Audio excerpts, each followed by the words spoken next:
All right, ladies and gentlemen, welcome back. Now we're going to be talking about some probability and statistics.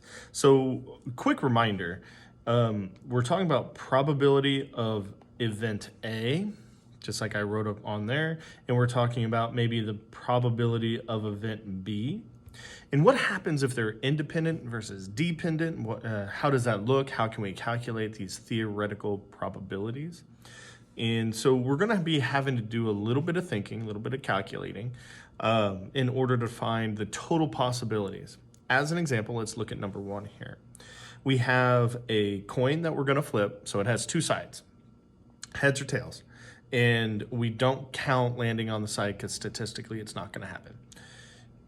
Then we have a dice to roll. Again, there's 6 sides on a dice, and we're not going to count it landing on an edge because it's statistically in physics, it's not going to happen unless we change where we are due to gravity.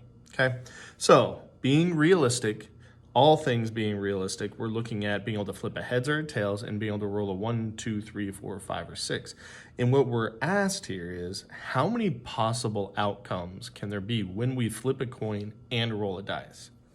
So we could land on heads and a 1. We could land on heads and get a 2.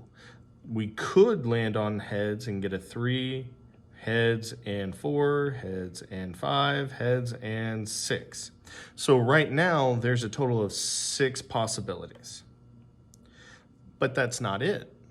We also could have landed on tails and got a 1. Could have done tails and got a 2, tails and got a 3, tails and a 4, tails and a 5, tails and a 6.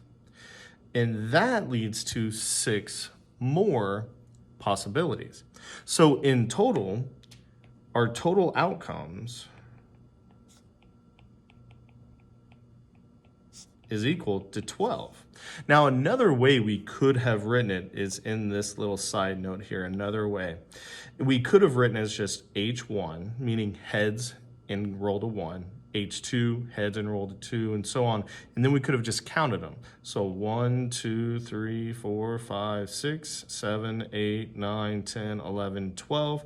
And either way, we end up finding out that there are 12 possibilities, because if we rolled a 1 and flipped a heads, that's the same thing as flipping a heads and rolling a 1. So we count that as one possibility, not 2 different possibilities. When we roll them doesn't matter. It's how the outcome is. So a heads and a 1 is the same thing as a 1 and a heads. All right, there we go. That should get us through example 1. Moving on to example 2 next.